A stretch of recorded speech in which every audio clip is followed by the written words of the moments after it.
Oh no! So I just said all that, and you didn't hear shit. What a great start! What a great start! Nah. There we So go. we said Now it's good. we're good. We're We're good. good. Hey, sound check. Sound check. Sound check. How are we, chat? How are we, chat? Sound, please.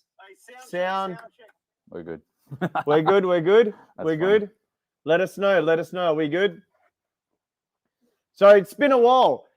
It's been December 21st was the last, 24th was the last stream. Yeah, just before Christmas. A lot's happened. We're going to get into a lot of things today. We're going to get into that trans taking over the Rip Curl stage, Rip Curl firing a real woman. Rip Curl fired a real woman that didn't have arms and won championship and replaced it with a bloke. So we're going to get into that. We're going to get into that. We're going to get into Albanese, Brett Sutton winning an Australia Day award. Where we have sound. Let's go. Oh, Masashi, give us a sponsorship. It's a good drink, 0 sugar. And but what's been happening, bro, since December 24th? What's been going down? Talk to us. January is usually a slow month, but we've had a lot of weird things happen over the last 3.5 weeks. Yeah, but I've just been anticipating what's it called, Parliament returning in a week, so just getting prepared for that. Waiting for the shit show that is going to be 2024 with the Australian Parliament. When's Australia Parliament coming back? 6th of February, so 6th of literally February. just under 2 weeks now. Yeah. How you guys been? What's been happening? Sensor, good to see you. Chris D, what's going down? Simon, always good to see you, my brother. Ella, sound is good now. K Menzies, what's going down? Remember in the 90s when everyone was sane? I remember. I've been listening to Blink 182, not Blink 182. What's that other band? Sum 41.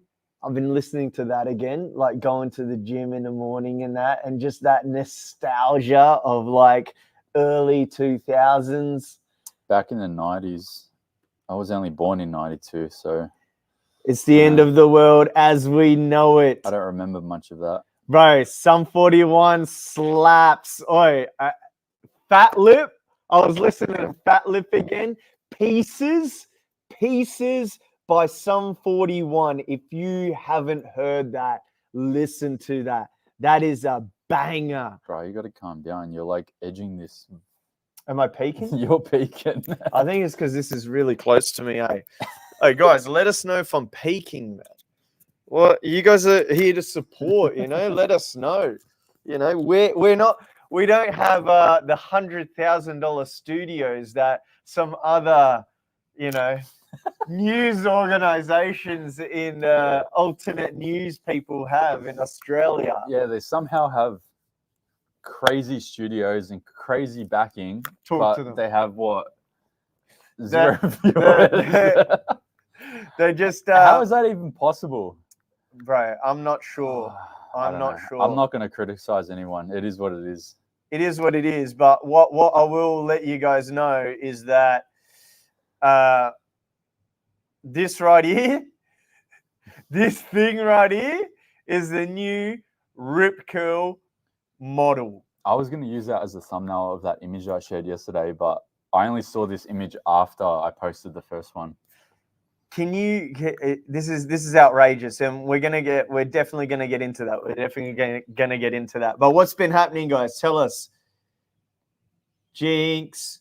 Yeah, Chris knows what's up. Carlene. It's on your necklace. Chris. It's grinding. Mic's worse than your chain as it moves around. I can't get this mic right, eh? Hold up. We'll get into it. We'll get into it. How about this? Boom. Just keep it tight. Bang. Is that good? That's good.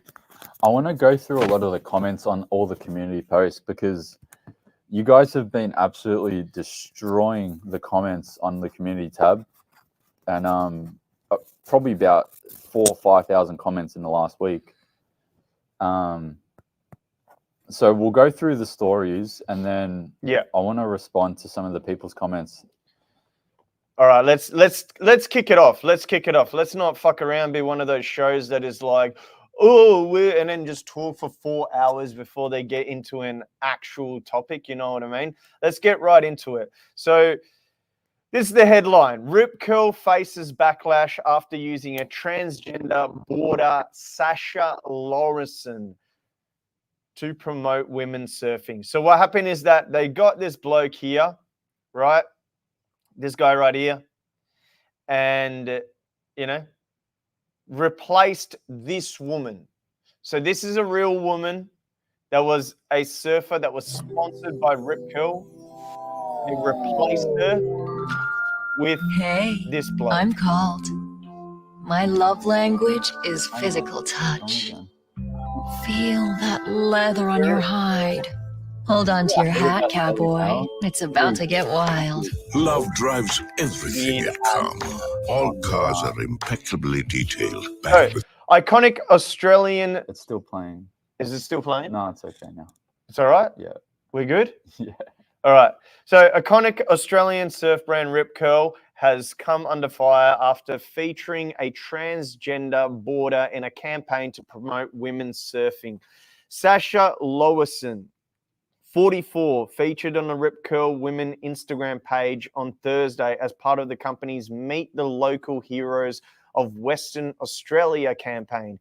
It comes just months after Rip Curl dropped former brand ambassador Bethany Hamilton, one of the world's most famous surfers, reportedly over her opposition to transgender people competing in women's sport.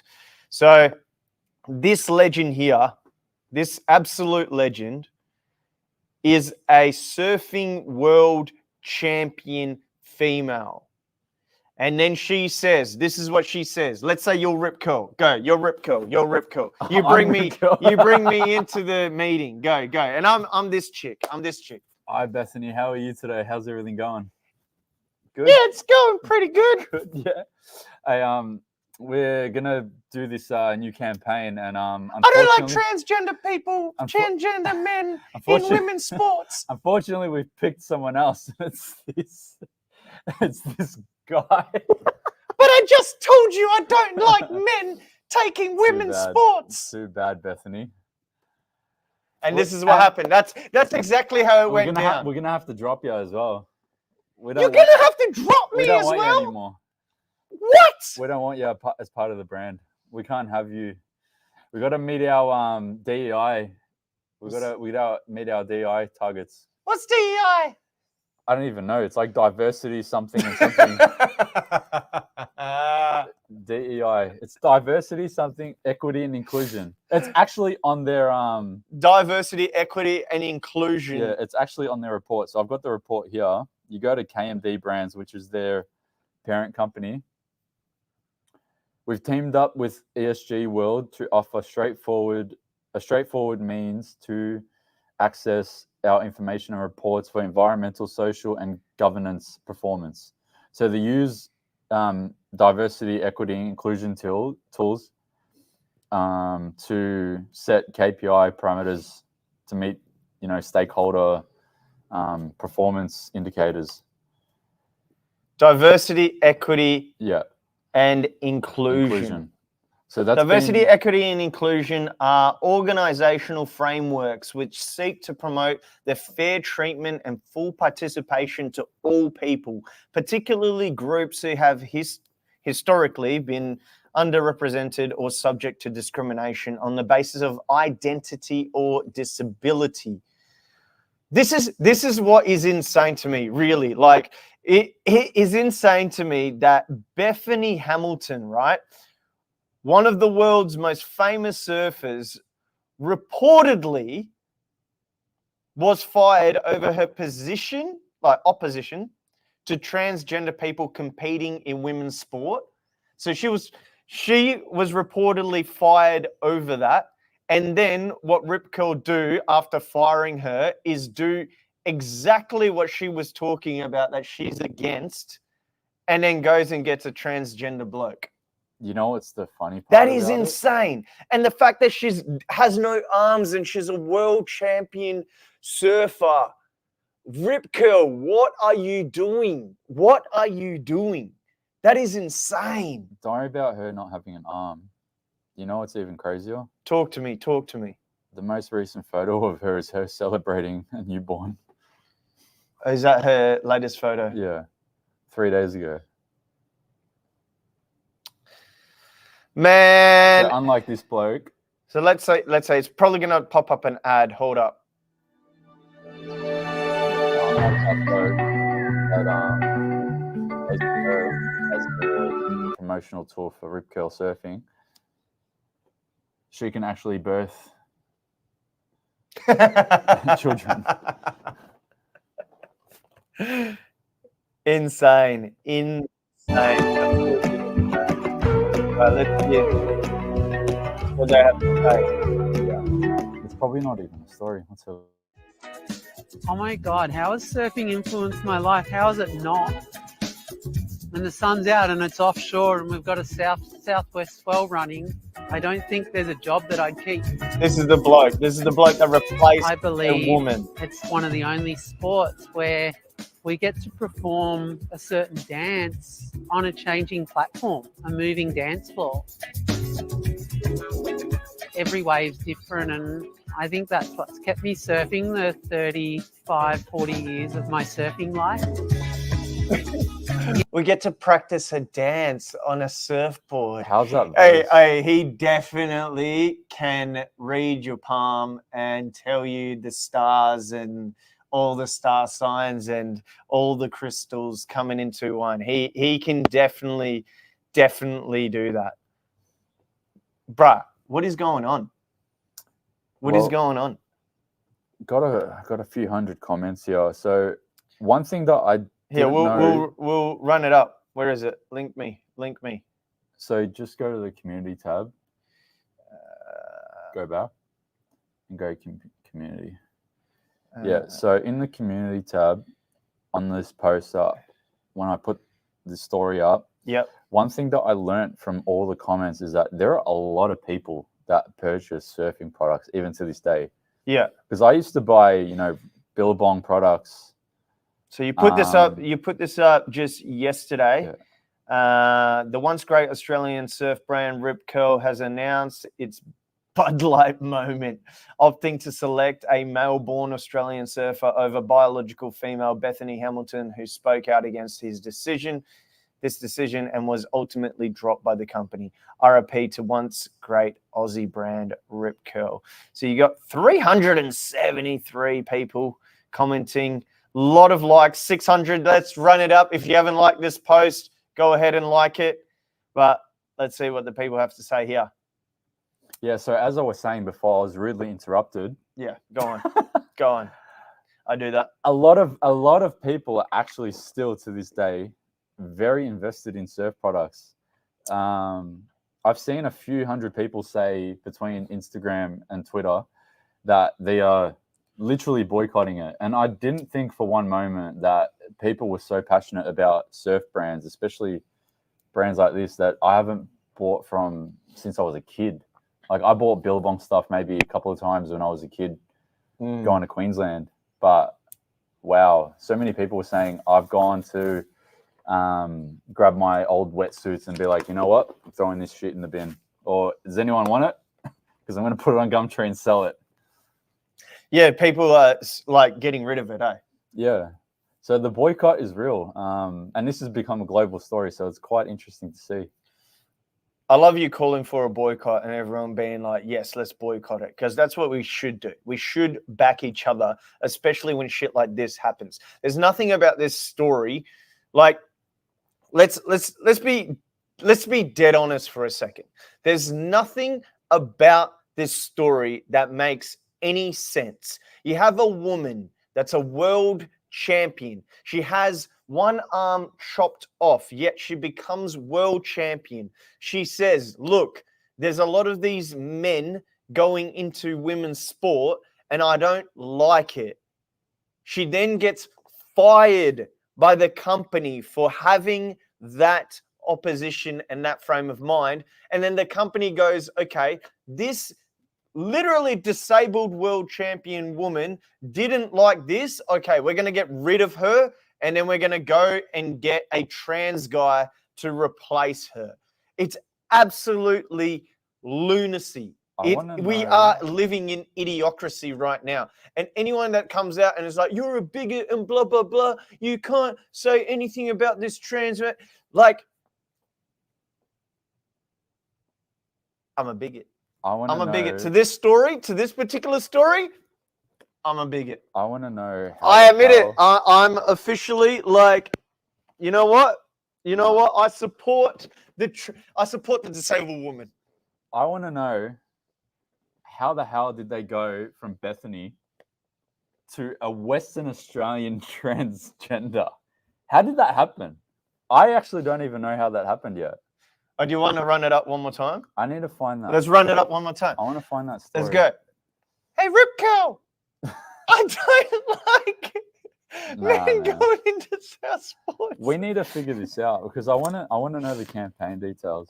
What do you guys think? All right, while you're looking that up, how did that happen? Let me hit up the comments here. What do we got?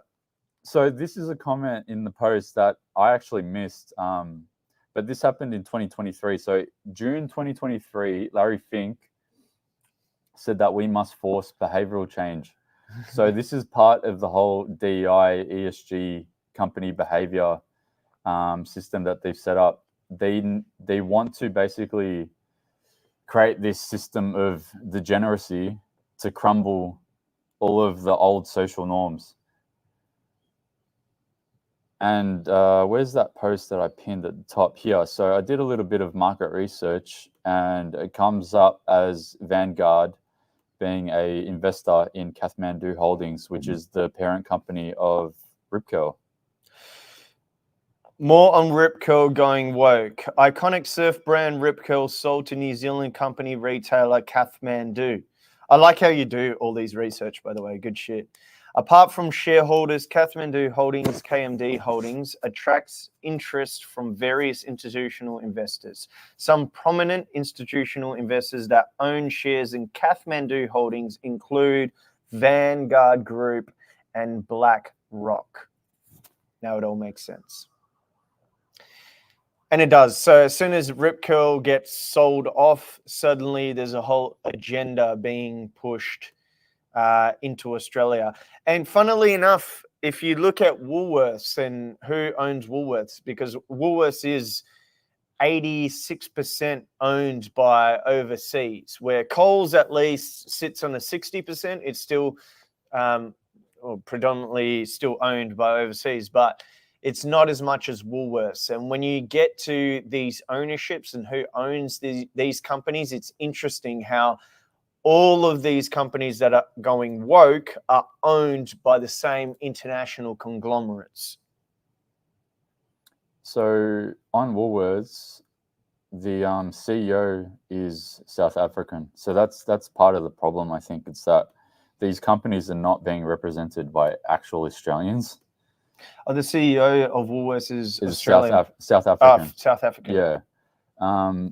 But not only that, this story probably wouldn't have even hit my radar because I posted about it, I think, 2 days after it dropped. But the reason why this hit my radar is because as soon as I realized that this was a story, I'm like, that's an Australian brand. This company is based in Victoria. It was founded in Torquay. So how interesting is this? Woolworths chief executive Brad Bunducci admits he misread the political environment by deciding to drop Australia Day merchandise as appliances, blah, blah, blah, blah, blah, blah, blah, blah. Jerry Harvey bemoans a mad woke world where business leaders no longer feel able to say what they think. So Jerry Harvey, he's what, from Harvey Norman? Yeah. Is he? Yeah. He was the one that started Harvey Norman. But what's also interesting, I had a post on my Telegram where Woolworths said that they're not celebrating Australia Day and they're not putting the Australian flag and everything up. But then what they did is that they go Australia Day discounts. So they still used a day to apply discounts, but they didn't use the day to sell the Australian flag, which is it's even worse. Why is Jerry Harvey trying to come off as if he's all noble and, you know, a great representative of this when he was the one that snatched $22 million in JobKeeper in 2021. So he repaid $6 million, but he kept 22 out of that initial payout. So what do you mean he kept what? So when companies were given a whole bunch of JobKeeper during 22 COVID, million, you said. Here we he go. kept a whole bunch of the money. So he was given $22 million and then he repaid only 6 of it. And there was a whole scandal about it. This was during the Liberal Party. Wait, but like, what's that? What's that? Is that a bad thing? Yeah, because everyone's ripping into the Liberal Party saying they were giving all these companies money that didn't need it. Interesting. Meanwhile, you know, the everyday Australian was given pennies on a dollar in comparison. Yeah, and a lot of these companies profited a fuckload. And they didn't need the money either. All right, let's go to some of these comments before we move on to Woolworths. Was the pandemic response misread? Definitely. That's 100%. When they F around and find out. What else we got here? What else?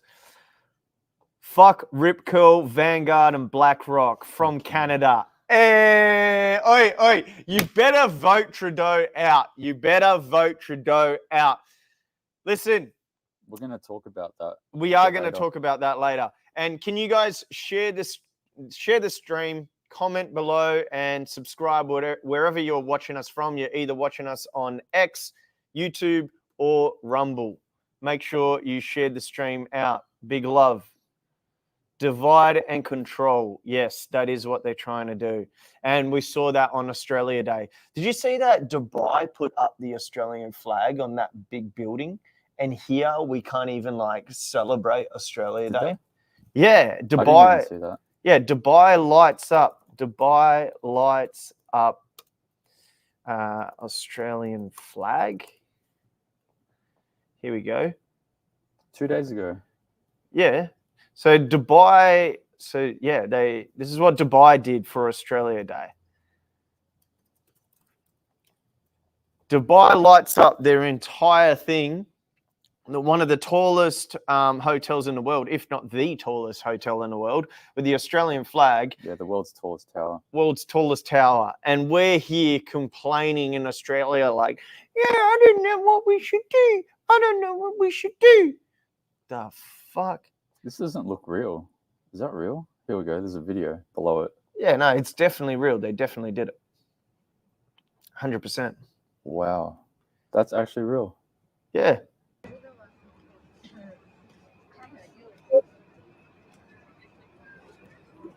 The indigenous imagery. Sydney Harbour. This is Dubai celebrating Australia Day.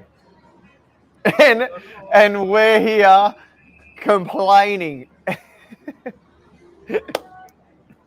This is outrageous.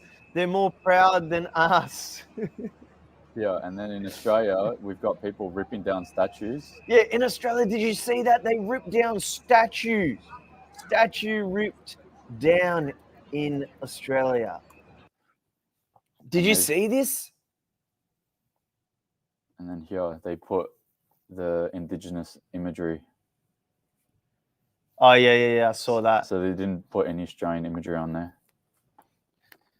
I don't think that was the right So one. it was I think Captain it was Cook. Yeah. Captain Captain Cook. That was in, statue ripped down in Melbourne. St Kilda. That's your hood, eh? There you go. The colony will fall. Man, I just these people are insane. What I don't understand is that there was, how did the police not get there at all?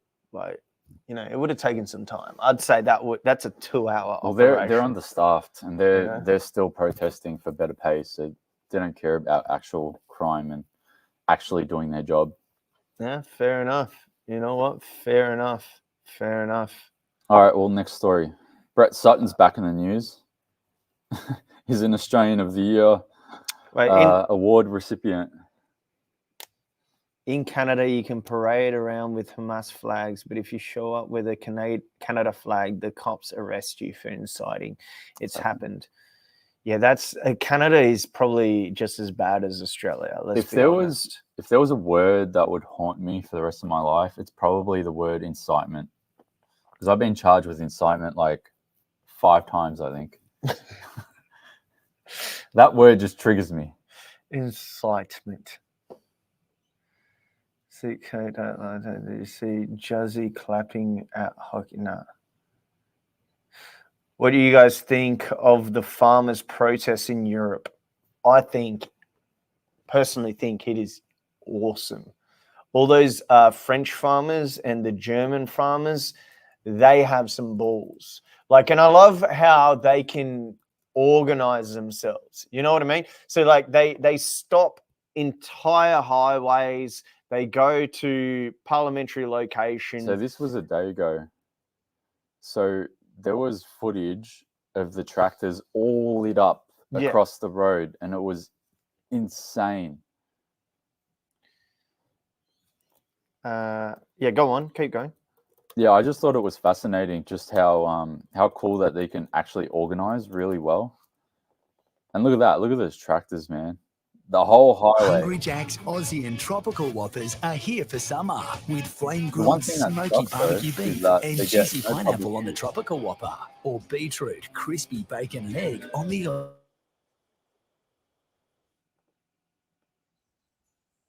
Oh, we're getting an ad. We're getting an ad. Yeah, that's what I love about it, is that the farmers they must have some sort of WhatsApp or Telegram group that they're like all in, you know what I mean? The farmers community is all in together, because when the general, and it amazes me that the farmers can organize so well, but the general public can't. The general public are like, they do these protests, but it's just getting together and being like, you know what I mean? Where these farmers are actually coming out in the numbers, and they're blocking roads. They're like, you're gonna stop our livelihood. All right, we're gonna block an entire road with all our tractors. If the general public doesn't do that, the general public's like, they'll scream for a little bit and then they'll just go back home. You know what I mean? These guys actually go out and they they set up a campfire in the middle of the road. And it's true, because they are getting screwed over with the whole bullshit about climate change and all of their herd being destroyed and all of their farms being decimated, not being able to sell as much, and the government essentially trying to control everything and control their emissions. There's a lot of bullshit that's happening there, but I respect the farmers. That's my opinion on it. Anyway, next story. All right, moving on.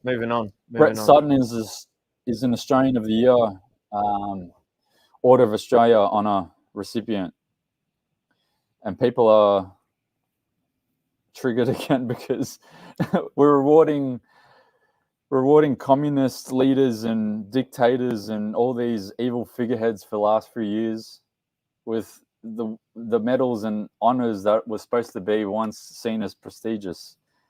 So I don't really care too much about any of these honors, but one thing that I do care about is that the prestige of all these things is just slowly being decimated, just like the degeneracy that they're bringing to the forefront of society, making people you know, they're blurring the lines between genders. They're blurring the lines between who should be honored with, you know, dignity and these prestigious honors, and then, you know, people that treated people like shit. Like, you've got people that came out, maybe 1 or 2 years ago with the Nobel Peace Prize, and they were the ones that created the COVID vaccine, and it was a vaccine that never even worked. But speak to your doctor about that. That's not health advice. No, vaccines don't work. But speak to your doctor about that. They don't work. But speak to your doctor about that. We love you, YouTube. So yeah, 2022. Yeah. 2023. Actually, yeah. Actually, Speak to your doctor. Speak to your doctor. This is not medical advice. I don't know what it's just a thought that I just had. Yeah, so last year, COVID-19 vaccine pioneers win Nobel Prize for medicine. And then 2024, Brett Sutton, the one that created the, I think second longest lockdown in the world, is awarded with the Order of Australia. So people that don't know, for the guys in Canada, can you explain who Brett Sutton is? Yeah. And then break down this award. So what was that lady's name? What do they call it? Like I got this. Tell me. I got it. So not the premier, not the Prime Minister of Canada, like the Chief Health. Minister. Nah, he's got like He's a former Chief Health Officer of Melbourne.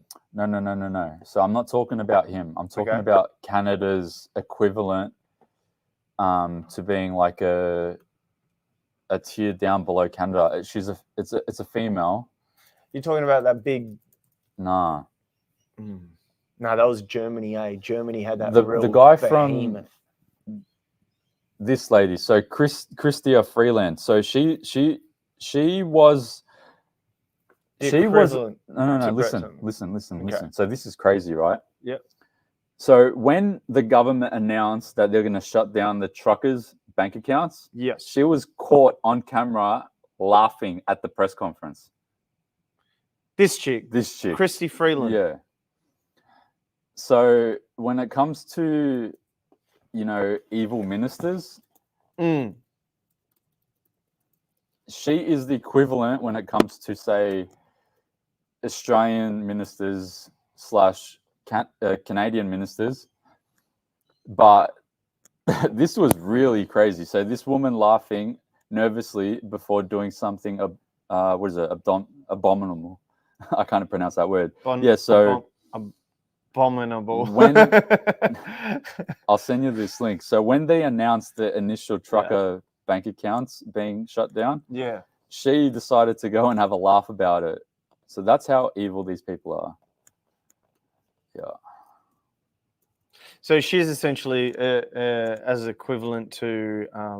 So she's not the equivalent to Brett Sutton in terms of being a chief health officer, but she is the equivalent when it comes to being an evil prick.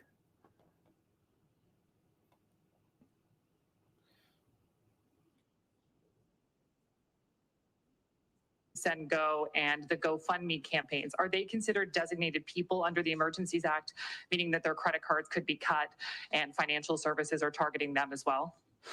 Okay, so the names of both individuals and entities, as well as crypto wallets, have been shared by the RCMP with financial institutions, and accounts have been frozen.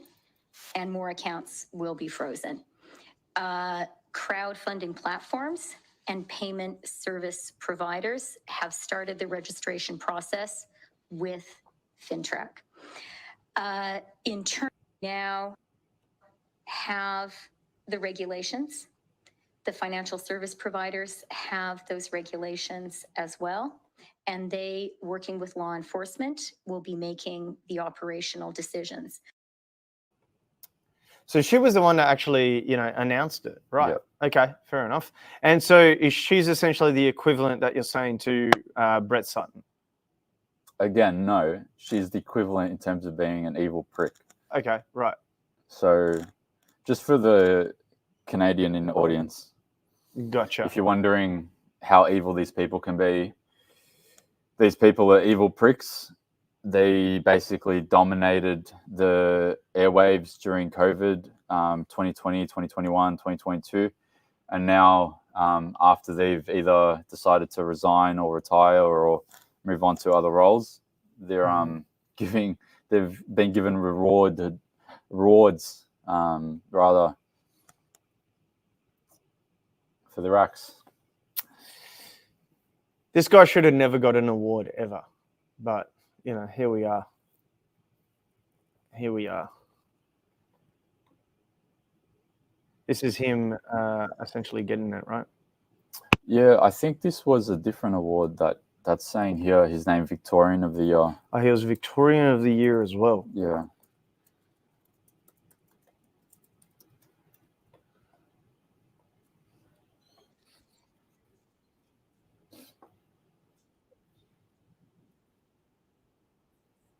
Inside Town Hall that has ricocheted across the state. Brett Sutton, the Chief Health Officer that led Victoria's trouble-plagued COVID response, announced as Victorian of the Year. I see it as an award for the people of Victoria. I see it as an award for Victoria, the state of Victoria. The work that I did was an absolute privilege in helping to steward the state and the people of Victoria through very, very choppy waters. Some of your decisions did hurt a lot of Victorians. What do you say to those Victorians who say, why should he get the award? They're entitled to that, of course they are. And I understand that through those tough decisions, there were always people who were going to be in much more difficult circumstances. You know, I'm profoundly sorry for what people have gone through because of those decisions. Madeline Buckner was named Young Victorian of the Year for her support of young carers. This award shows that Victorians, the sky is the limit and you can do anything that you want to. And while we celebrate some Victorians, it's important to remember that every Victorian contributes to this great state in their own way. Shut up, bitch! You know that? You know that one? You know that one? Unbelievable. All right, moving on from that. That's a disgrace that he's even named anything ever. Like, yeah. All right, what's our next story? All right, so next story is... This guy is the epitome of cowardice. Gronk, completely agree with you guys. So the next story... What an evil man. What do we got? Woolworths this is officially declaring that they support digital ID. Fucking, this is the best one. Hold on. And the bad part is, unfortunately, so in the next couple of weeks, we'll know for sure whether the digital ID bill gets presented and tabled and then legislated into a law. So that's what in the next couple of weeks. Yeah, so that's what we're preemptively waiting for now. All right, run us through. What's the breakdown here? All right, so in a nutshell, towards the middle/latter part of last year, Parliament opened up public submissions for the responses to the digital ID bill, and a lot of submissions were made. One submission that stood out for not only myself but Teresa, that actually got this document onto my radar. So shout out to Teresa. She found this submission from Woolworths, which just made perfect sense to push this, because this was pushed at the time where the whole Woolworths Australia Day scandal started to become big news. They've come out and said that they fully support the implementation of digital ID. So I highlighted it on the community tab post. So you're telling me that the company that doesn't support Australia Day supports a digital ID system in Australia? Yeah, so they don't support Australia Day, but they support the surveillance of Australians. Okay, understood. Makes complete sense. And so this is the post that you made? Yeah, so if you go to the highlight part of it, the summary of Woolworths' key feedback is that they fully support the measures to promote digital ID services. It's love and blessing to everyone. Not surprised. Not surprised. I find it interesting that Woolworths lost $2 billion in value since they decided not to sell Australia Day merchandise. Maybe the public boycott is working. I think also that the ACCC and what's happening there, I hope that they do something. But So whether on that, they're going to do it or not is a different story. So on that, not only is there going to be no outcome, positive outcome for that, there's not going to be an outcome, period, for at least another 12 months. So think about it. You've got Australians that are now becoming homeless. Yeah. They're jobless. Yeah. They're struggling to put food on the table, have a roof over their head. Yes. They're saying that they're going to give you, on low and middle income, $20 a week extra in your pocket. But it's actually less than that. It's about $16. They're saying that they're going to do a Senate inquiry and get the ACCC involved for price gouging. But all of these outcomes are not going to become, known to the public for at least another year. You know, what's going to happen for the whole year while they investigate? What? They're going to still screw Australians over, and they're still going to promote the degeneracy that we've been seeing over the last few years. So... do you think no one actually wins? What do you think of the whole tax stage 3 thing? It doesn't really bother me.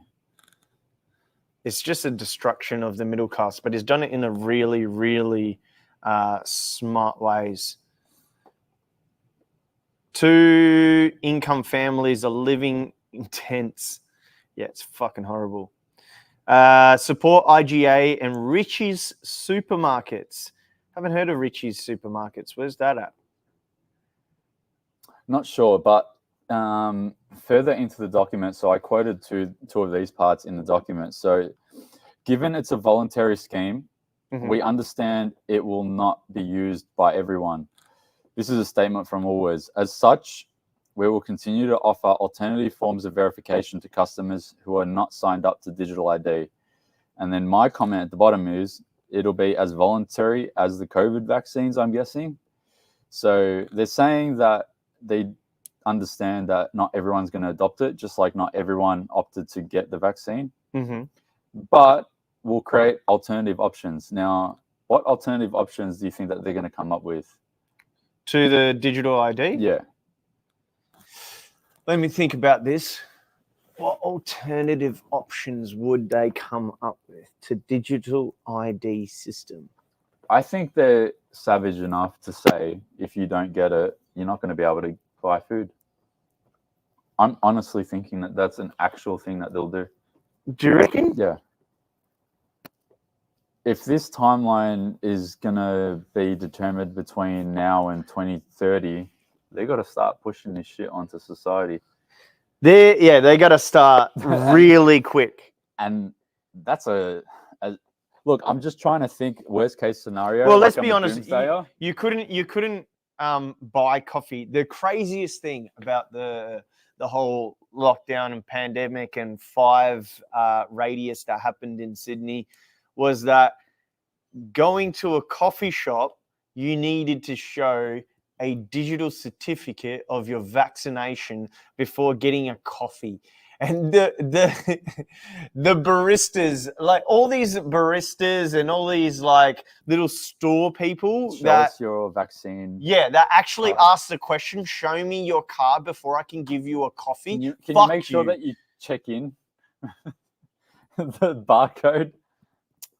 All of the people that did that, fuck you. That's outrageous. What were you even thinking? You're not a human. You're an NPC. You're a bot. You're like, you are moving. Calm down. All right. Positive vibes, stoicism. All right. And then the last part in this document is go on. For any digital ID service to prove successful in Australia, the public must have trust in the program. So Woolworths is banking on goodwill and trust with the consumer. Now, 0 being Woolworths has no trust and goodwill with the community, and 10 being everyone respects and trusts Woolworths. Chat, do you respect and trust Woolworths? 0 to 10. Do you trust Woolworths? 0 to 10. 0 to 10. Let us know in the comments below right now. Do you trust Woolworths? 0 to 10. And try to be straight 0. Try to be honest. So be honest. No, be honest. Do you like Woolworths? Like as a brand, minus 10, negative 0, minus 0, 0, 0, 0. Chat, come on. There must be at least one. One for Aldi.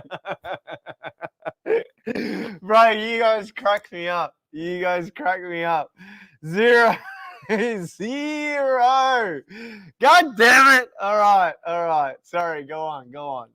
That's it. So in the next couple of weeks, we'll know whether they table the digital ID bill, and hopefully it either gets crushed or something comes up where it gets delayed with another review. I'm hoping that we can maybe get like a Senator Malcolm Roberts or someone from the Freedom faculty to at least put a bit of a stopgap between it being tabled and it being legislated into law.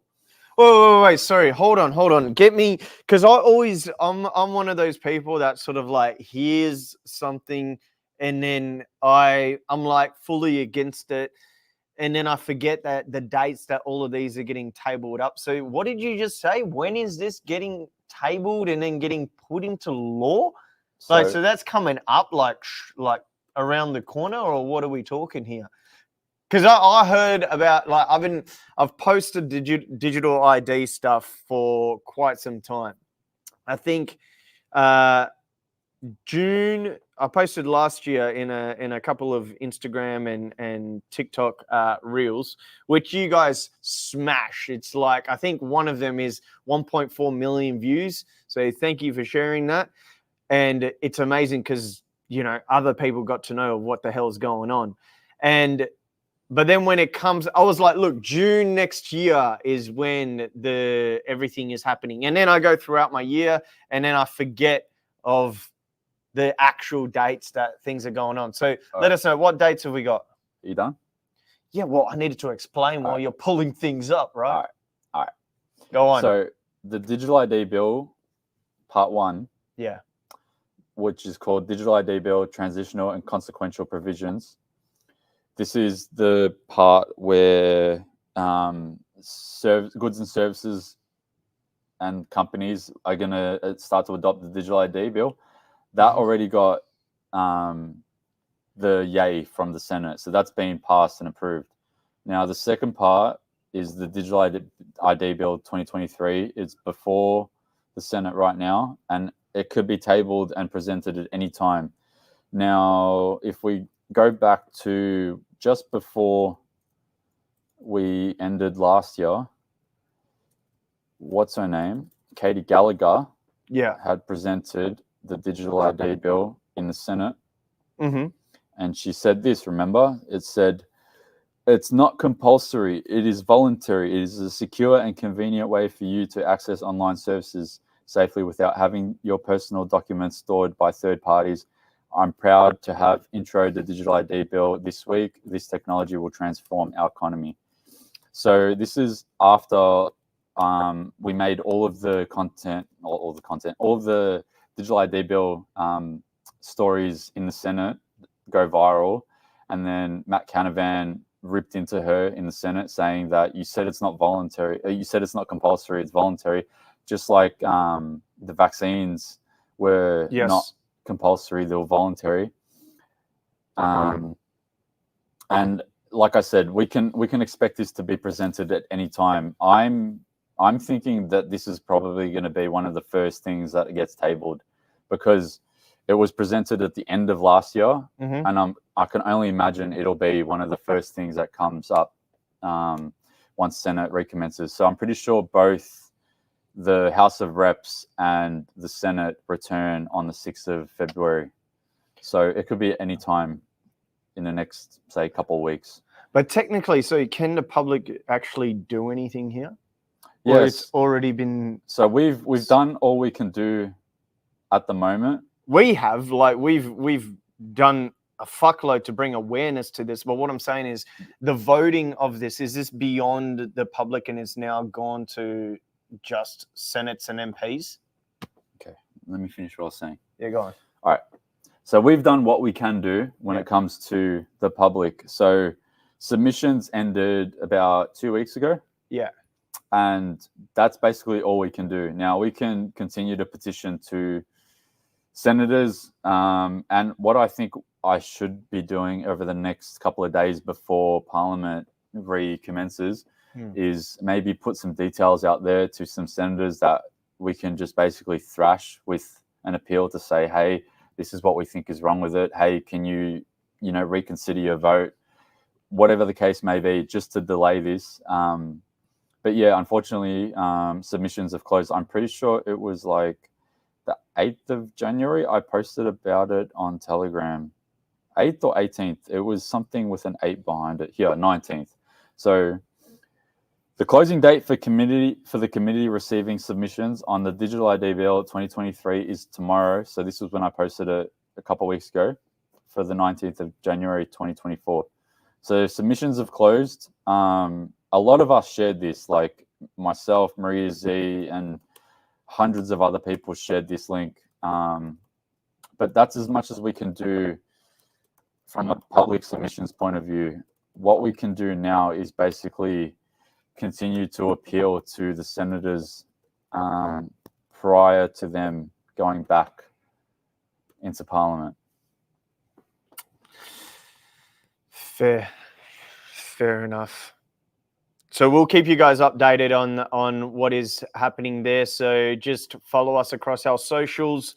It'll either be on our Telegram or it will be on our Twitter. Those are the main platforms that, bite-sized information will come from, and also your community tab as well. So it will be on there. Moving on, we have Ukraine. That doesn't seem to go away. So Albanese says that assistance to Ukraine will be given as long as it takes to defeat Russia. I'm pretty sure Ukraine's already lost the battle. I'm not following. Have they lost the war? They've lost the war and the battle.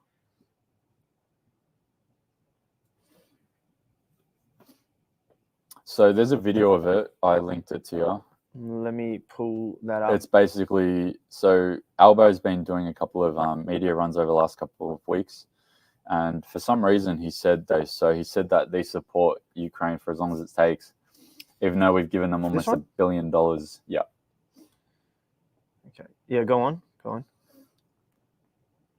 So let's hear consideration to. All right. Hit us up, Albo. Now, will we give appropriate consideration to all requests? We do that in a way that is diplomatic and gives proper consideration to it. But we are already very significant contributors to the Ukrainian efforts to defend their sovereignty and to defend their democracy. We have been very clear with measures of economic support, with the training just last week. A range of Australian soldiers headed to the United Kingdom to do further training of the Ukrainians in order to assist the war effort that they're engaged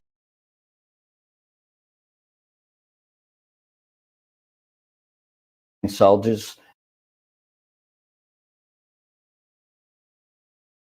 Australian soldiers headed to the United Kingdom to do further training of the Ukrainians in order to assist the war effort that they're engaged in.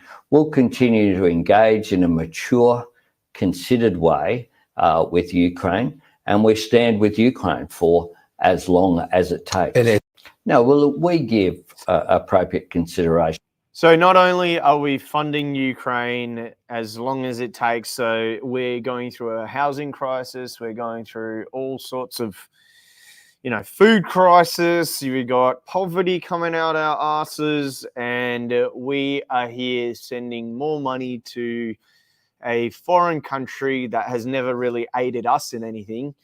And we're also going to send our troops, which we don't have many because our military has been depleted and continues to be depleted. But we're going to send our troops and we're going to give them money. So this is the part where this becomes really weird and, confusing. Mm-hmm. So a press release from the middle of the year from the foreign minister and the PM's official website.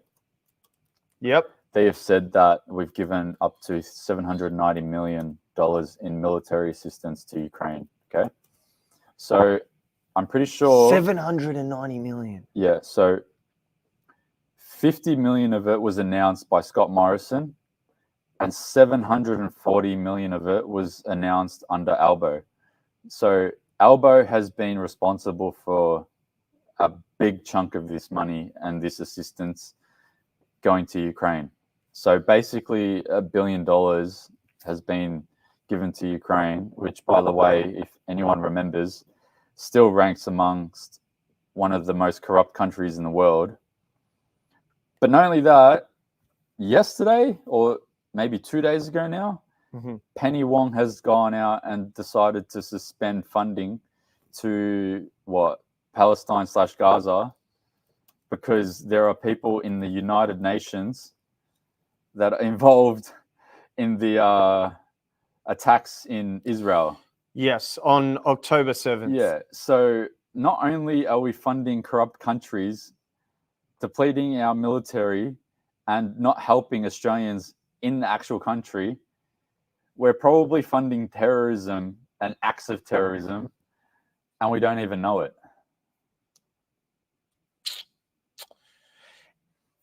Why is Albo sending so much money to Ukraine? I don't understand. Like, is it a FTX play where they're just like sending it over there, buying some sort of money, cryptos, and, bringing it back, and he's getting a paycheck in the end of it? Why would he just send that money? Or is Australia just little bitches and we're like, all right, America, how much you want us to send? Oh, you're going to send money that I don't have? Okay, here's all the money that I don't have, and my people can just suffer. I genuinely think Anthony Albanese actually hates Australia.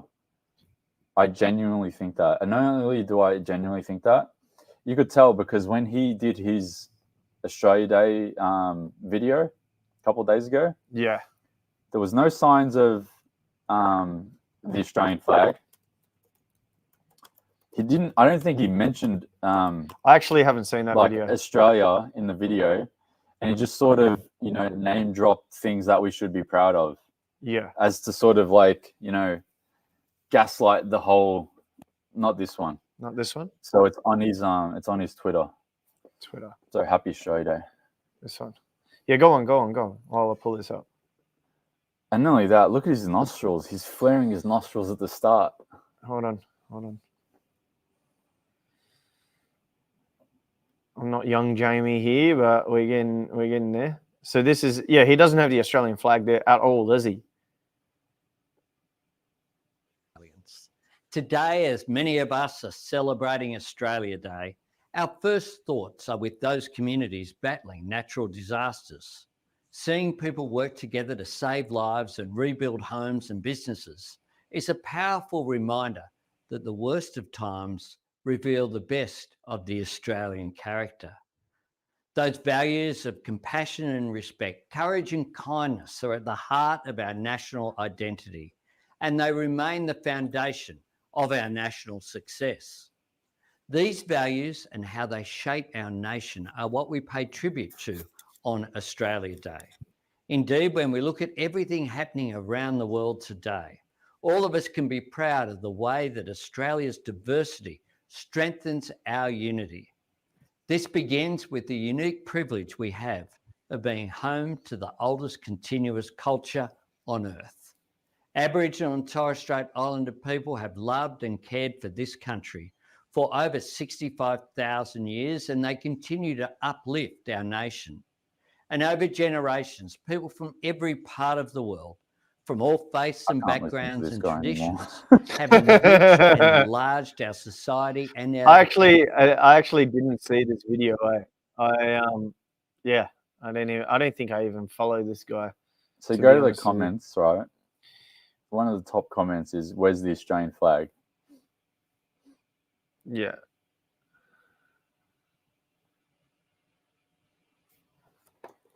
Dickhead. And then you go down, "You sound like Justin Trudeau, you weak person."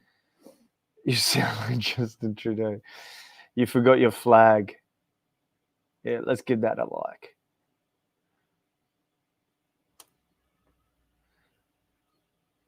You're right about all of these wonderful characteristics that Australians possess.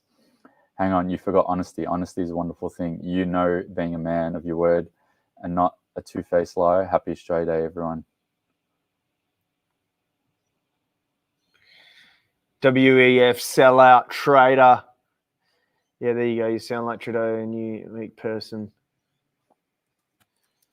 Yeah, it's quite interesting, the polarity between Canada and Australia. Happy Australia Day, everyone. All right, now back to topic. So we essentially are sending more aid to Ukraine. And he's promising to deliver as much more as possible, as much as they need, for as long as they need. As much as they need. Yeah. But yeah, it's really a non-story in a way, because I think a couple of months ago, the US sort of cut them off, at least from the last time I've seen the story update from it. So yeah, who knows? Maybe it might just be a story that dies and ends there because, the war gets declared finished and done and dusted, and then we don't have to worry about that anymore. But I've been encouraging Albo to just round off our donation to Ukraine to $1 billion, because, why end it there? Why end at 790? Just, round it off. But anyway. I hear. Moving on, who's this? So, corrupt Mayor, Lord Mayor of Sydney, Clover Moore, has gone on a rant at an Invasion Day rally about a disagreement on the date of Australia Day. She proceeds to call everyone that voted no at the Voice to Parliament referendum shameful. All right, let's hear what she has to say.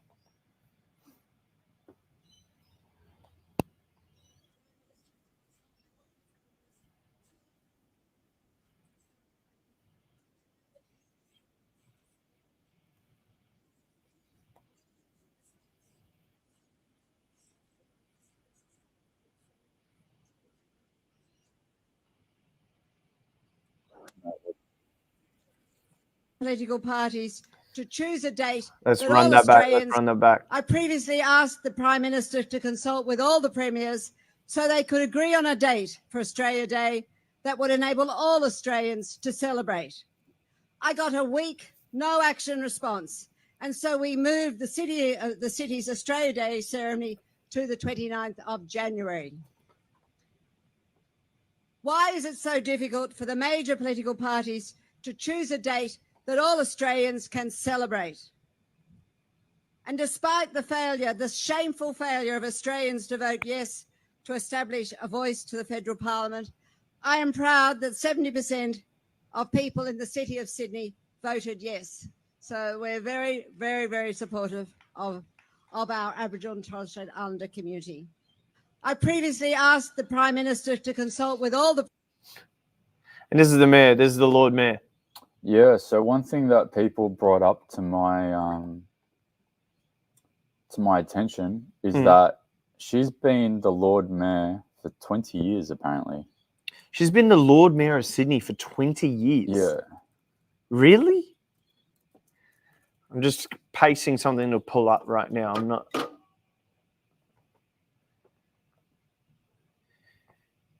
Yeah, so here. So she has been the Lord Mayor of Sydney, the City of Sydney, since 2004, and is currently the longest serving Lord Mayor of Sydney since the creation of City of Sydney. Wow. So she's just in a cushy job. No one's getting rid of her. Yeah. Unless she just chats way too much. Now, I wanna share this because I wrote this in the Telegram. So just a few facts about Australia Day, yeah? Are you sure these are facts? I want to make sure that these are actual facts. These are facts. All right. Right? Australia Day doesn't commemorate the arrival of the First Fleet or any invasion, right? That's one. Two, Captain Cook did not reach Australia on January 26. His landing in Sydney took place on April 28th, 1770, not on January 26. The First Fleet reached Botany Bay on January 18th. Australia Day, however, was chosen on the 26th for a distinct and significant reason. On the 26th, Australians marked their liberation from British rule. So that's really why we celebrate the 26th, is because it marks our liberation from British rule. Now, the only way that Australia could possibly change this date, and I guess it could be an argument for that side, is if Australia exits the Commonwealth altogether. That's the equivalent, right? We were ruled by Britain and we were part of the Commonwealth. As soon as we stopped being ruled by Britain, which was on the 26th of January, we said this is Australia Day. Now, if we exit the Commonwealth, then that date would have an argument for. Otherwise, it's just people yelling over nothing. So there's some facts for you, and that's my thoughts on Australia Day. What do you think? Should we change the date? Look, my personal opinion, I don't know too much about history, let alone Australian history. But I don't like the degeneracy, and I'm going to use that word a lot, because I don't like the degeneracy that these people are causing between, different sides of politics and making other people argue with each other. Because I always say this, while we're arguing against and, at each other, all of the politicians that are, in these cushy jobs for 10, 20 years are just sitting back laughing at us. You know what I mean? Yeah. I'm not concerned about the date. I'm more concerned about the fact that they've weaponized these culture wars and these issues to distract us and make everyone upset at each other when we should be united with each other. Because again, the one most powerful thing that the government is concerned about is when both sides come together and actually stand up against them. Because the day that happens, which after the last 4.5 years still has not happened for some weird reason, you'd think after everything we've been through, we'd probably be united on at least one thing. However, I don't think that's happened. We would be able to come together, put all that BS aside for one day, and actually come together and stand up against the government. But like I said, I really am not too concerned about it with regards to the date. I'm more concerned about these topics and matters being weaponized against us. It just pisses me off. Because now what? We're 2 days past Australia Day. No one gives a fuck about it anymore. You know what I mean? Yeah.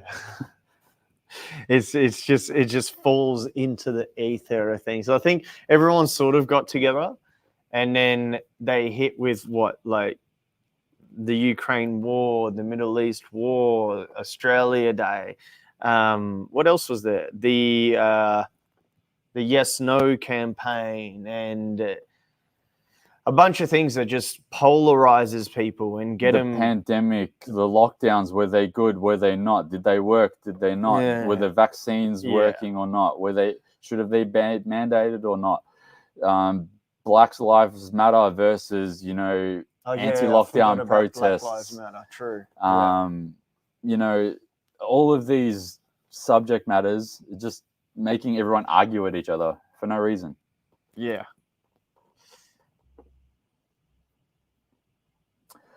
But yeah, so that's happened. She's quite an insignificant figurehead in the grand scheme of things.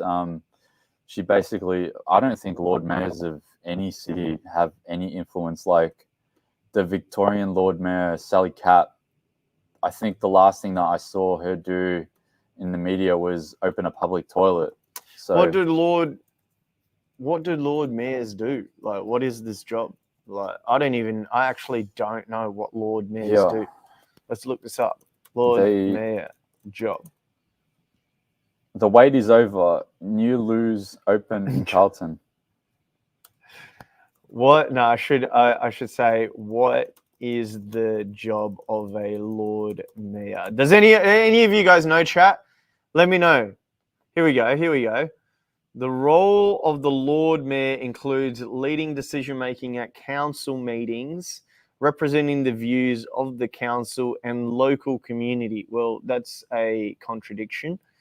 Hosting civic and ceremonial events. So essentially the Lord Mayor is like a chair. I guess when it comes to those, what do they call it? Those legit. That's a legit story. So here, the wait is over. New loos open Carlton. So anyone that lives in is it really the northern suburbs? Well, say it again. The wait is over. What? New loos open in Carlton. New loos open in Carlton. Yeah. So this was the last thing that I saw. A new toilet facility. Sally Capp do. So this is what our Lord Mayors do. They open toilets. And they make a spectacle out of it. Oh, you gotta love it. But yeah, I guess those are, what do they call them? Those drag queen books, like storytelling events. Yeah. I reckon Clover Moore probably has a big role in those story hour events, because that's probably in a jurisdiction. Here we go. Push for council. It's a. Just read that.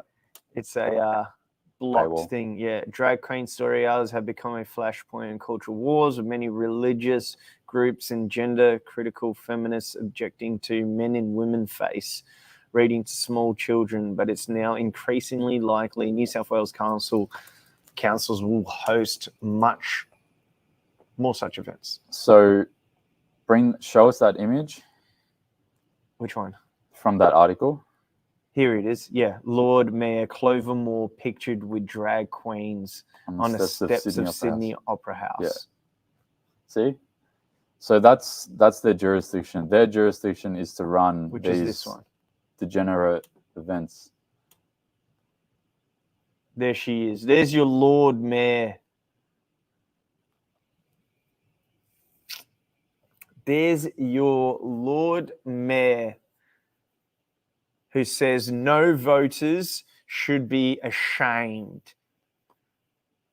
There's your Lord Mayor. There's your Lord Mayor right there. That says that you voting no to the referendum was shameful and that you should be ashamed of yourself. There's your Lord Mayor.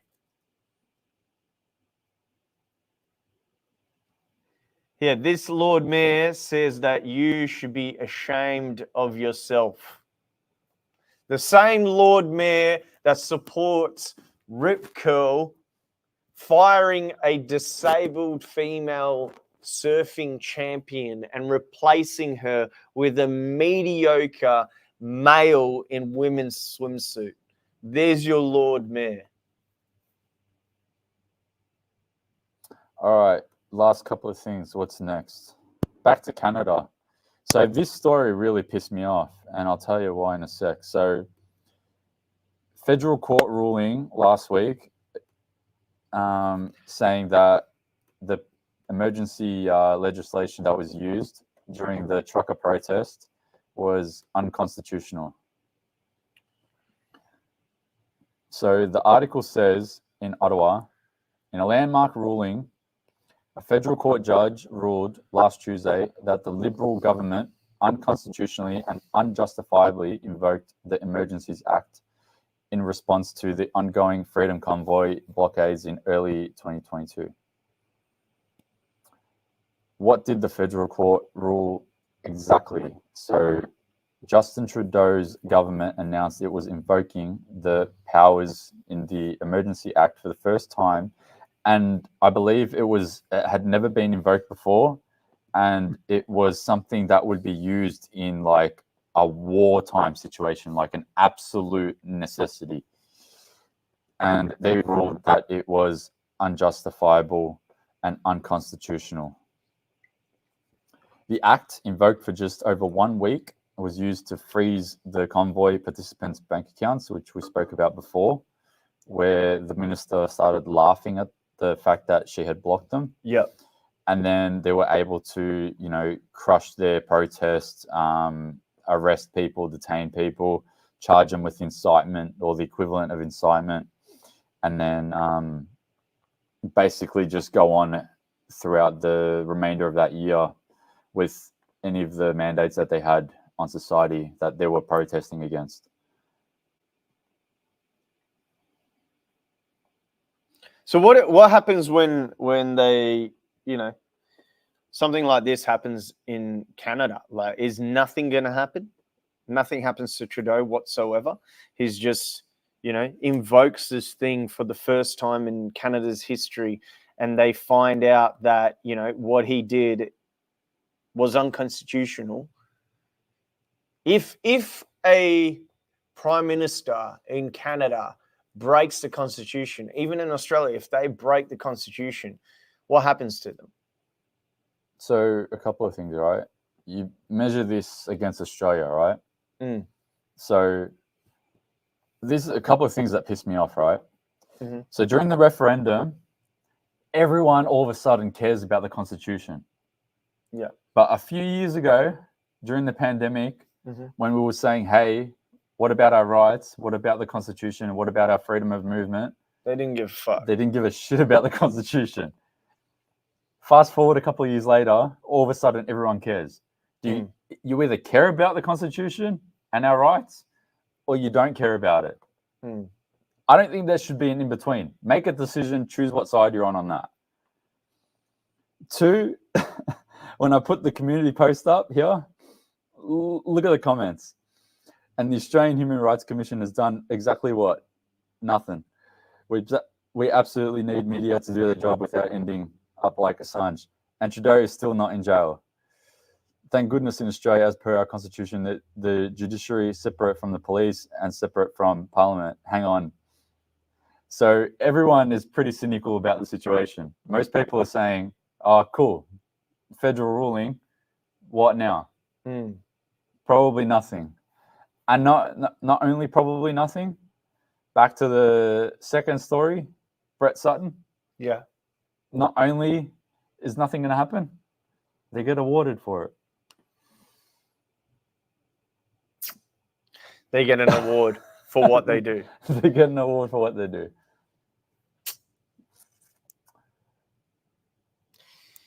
Let me look this up. If a prime minister breaks. But yeah, a lot of people were very cynical about it. Like I completely agree. Like I put in my comment about this story, I said, and the chip on my shoulder just got bigger because I wrote here, if Canada can somehow pull this off, surely we can. Is there a federal judge or is there a judge anywhere in an Australian court that can do this, that can pull off the same thing? Because if I had to decide, and I want people to let me know in the comments, which country is worse with regards to his justice system? Is it Australia or Canada? Because I think pound for pound, Canada probably had it worse. Maybe I'm wrong on that. But if they can pull this off, surely it should be an easy thing for us to do. The only thing is that we haven't broken constitution. None of our leaders have. And our leaders, every single one of them, apart from the ACT leader, which we have said on this show, the last 5 episodes, that when it comes time to vote him out, we're going to vote him out, the ACT leader.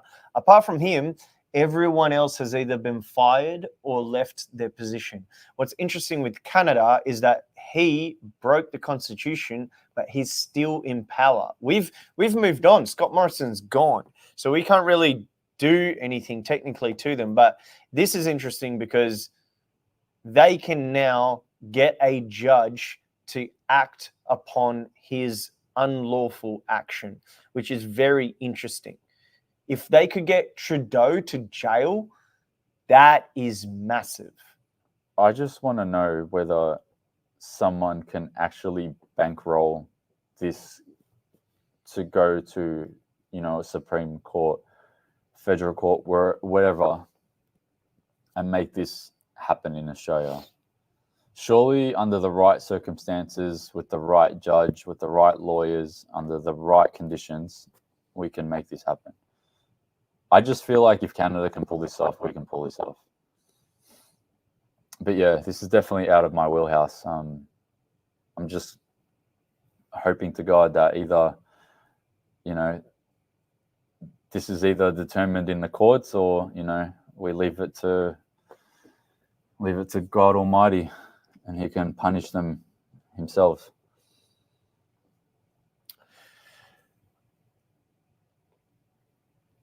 All right, what are you guys saying? What do you guys reckon? Trump 2024, MAGA baby, will be back. Let's go. Ooh. Nah, fucks with Trump, man. Whatever Trump is doing, I reckon just chuck him in there because here's a good laugh. Have you seen that video where it's Obama and Donald Trump contrasted of when they took out a world leader? And Obama's like, well, we moved in there and our special forces went in, tore down the door, and we shot them at night. And then it goes to Trump and he's like, he died like a dog. A beautiful dog. Haven't seen it. Right, it is hilarious. What do we got? Trump is a lie. Stop looking for a savior. Nobody's coming to help us. Nobody's coming to save us. No one's looking for a savior. But let's be honest, if you switch on your TV or you go online, do you want to see Biden's boring ass or do you want to see Trump? I want to see Trump. No, he's funny. I disagree with you 100%. You want to see Biden? No. I don't understand why people worship politicians. There's no worship. Well, no. Tell me this. Let's go on. All right, let's hit the rewind button. Mega. Look. I like what he did. I actually hated Trump, when he started his presidency. But look, I focus on Australia, right? You've got this cult of personality in Anthony Albanese, where Labor supporters worship this guy like he's a demigod. Yeah. Why? Do they? Yeah. He's a wrinkly old guy that has no, masculine traits. Yep. And what's that quote where weak men create hard times? Yep. Hard times. He is a weak man. He looks like a weak man. Yep. He represents every quality that resonates with that quote. Yep. And he is, by default, creating hard times for everyone that he represents. Yeah. Now, what Same with Biden. What person in their right mind can say to themselves that I admire that person for those qualities? Other weak men. Yeah, it makes me sick to my stomach knowing that there are actually people that will go out for bat and to bat for this guy.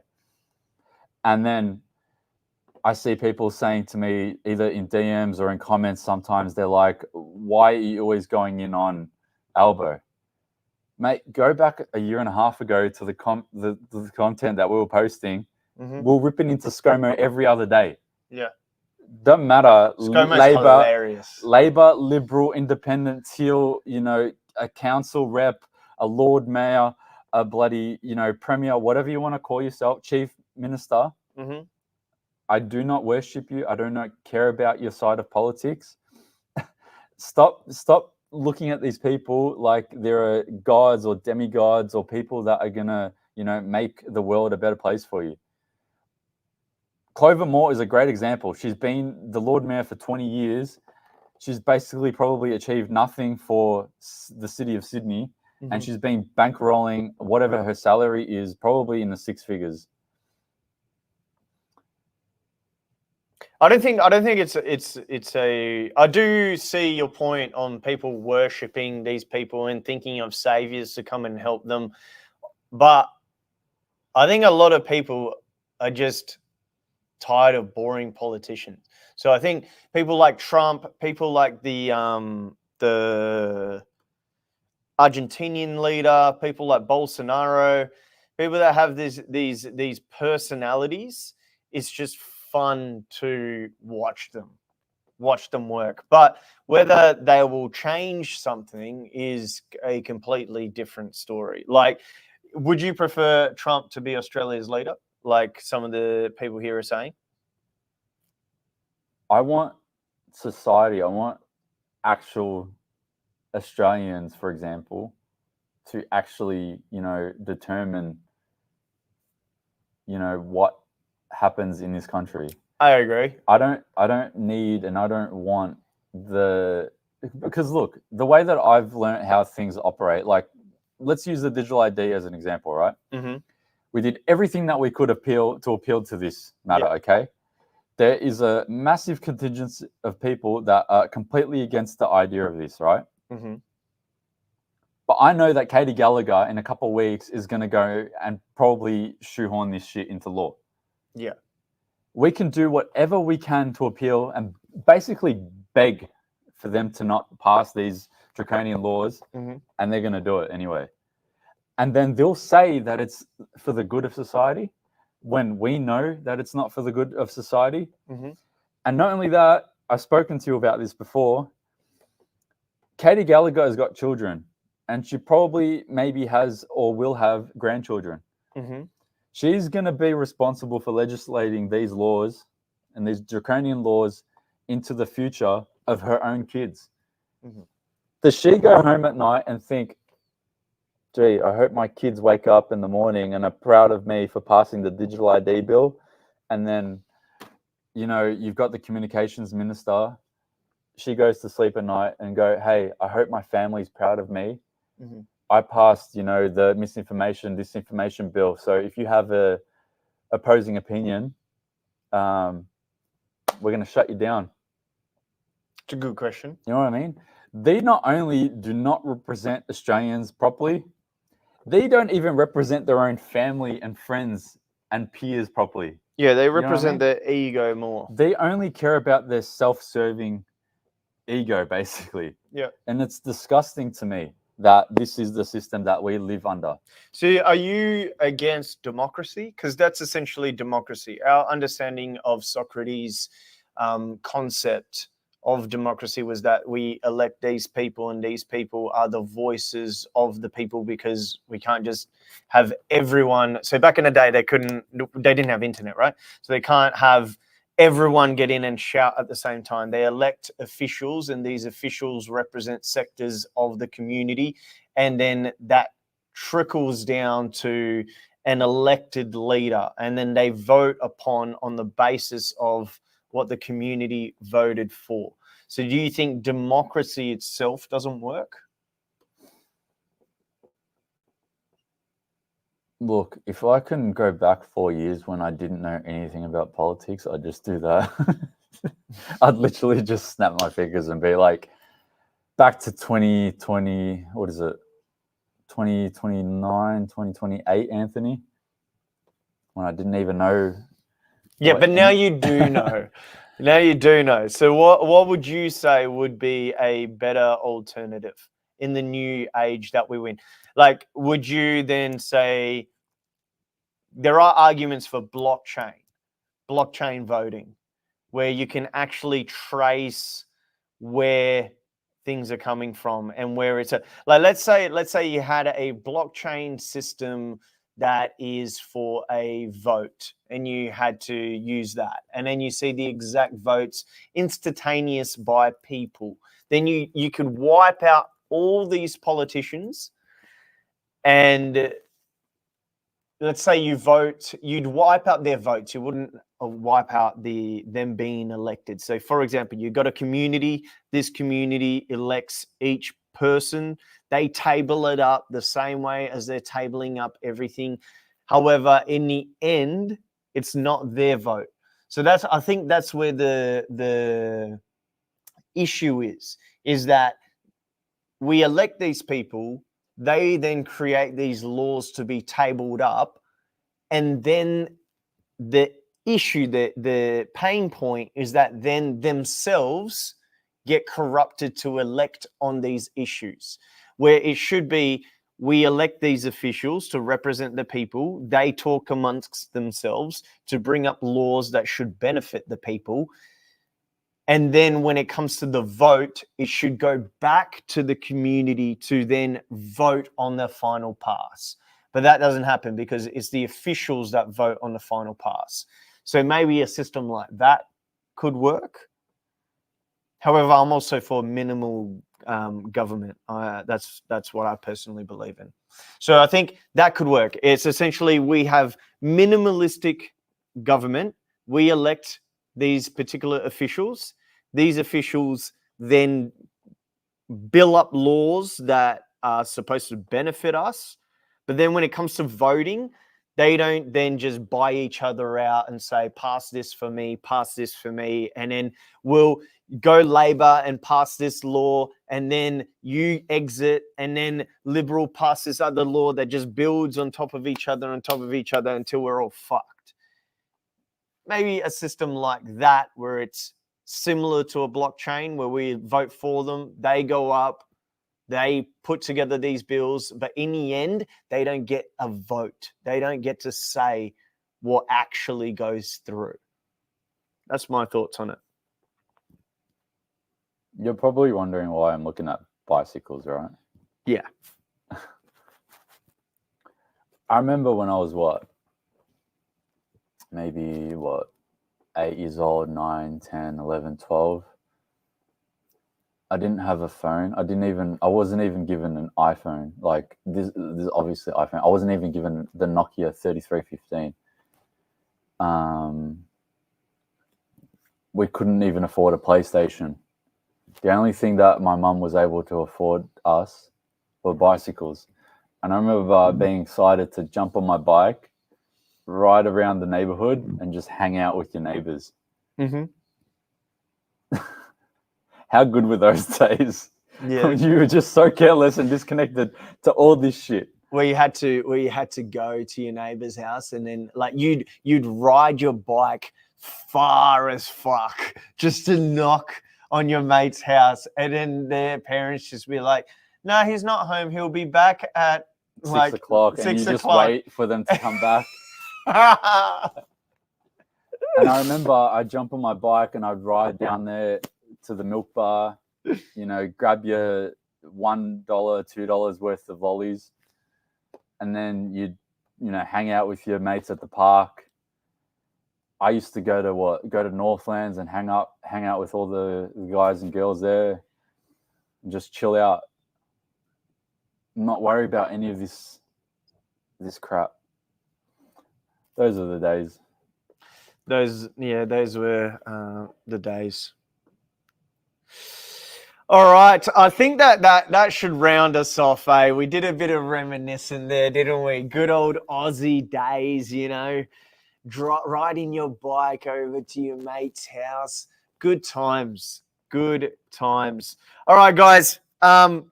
Love these two. Best Aussie channel by a mile. Hey, thank you, Ron. Appreciate you, my bro. And thank you so much, guys, for coming through. Joey, Simon, Sam, Ads, 17, Joy, Donovan, Jim Bob, SW. Appreciate you guys sticking around on a stream. We really do these on a whim. So our last one was on the 24th of December. This one is on a Sunday at, I think, 4 p.m. is when we started, and then you guys get the notifications, and then straight away you hop on. So we really appreciate it. We appreciate you guys commenting. We appreciate you guys sharing the stream out. We collated this information because we want a better future, and we want you guys to be informed.